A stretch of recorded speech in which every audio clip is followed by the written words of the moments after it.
ശനിയാഴ്ച പരിസ്ഥിതി ദിനം വൃക്ഷത്തൈ നടലാക്കി ഭരണകൂടം മാറ്റുമ്പോൾ മാലിന്യ നിർമ്മാർജ്ജനത്തിന് ശാസ്ത്രീയ മാർഗങ്ങൾ കണ്ടെത്താതെ ഭൂമിയെ നശിപ്പിക്കുന്നു. ഇന്ന് കേരളം അഭിമുഖീകരിക്കുന്ന ഭീകരമായ പാരിസ്ഥിതിക പ്രശ്നം പ്ലാസ്റ്റിക്കുകളുടെ നിർമ്മാർജ്ജനം തന്നെയാണ്. ഒരു റിപ്പോർട്ട്.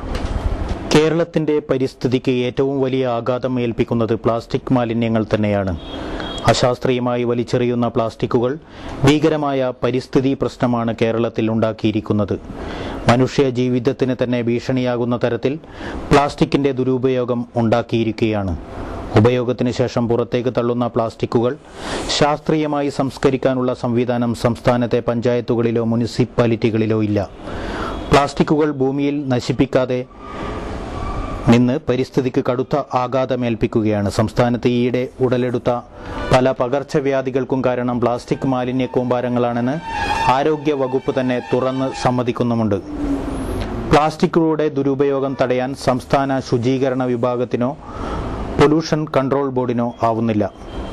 ജലാശയങ്ങളിൽ പ്ലാസ്റ്റിക് തള്ളി വൃത്തികേടാക്കുന്നതിനെതിരെ ജാമ്യമില്ലാ കേസിനായി നിയമനിർമ്മാണം നടന്നുകൊണ്ടിരിക്കുകയാണ്. ഈ നിയമം നടപ്പിലായാൽ മലിനീകരണത്തിൽ നിന്ന് പുഴയെ രക്ഷിക്കാനാവും. ഇതുപോലുള്ള കർശന നിയമങ്ങൾ ഭൂമിയെ രക്ഷിക്കാനും ഭരണകൂടം ഉണ്ടാക്കണമെന്നാണ് പരിസ്ഥിതി പ്രവർത്തകർ പറയുന്നത്.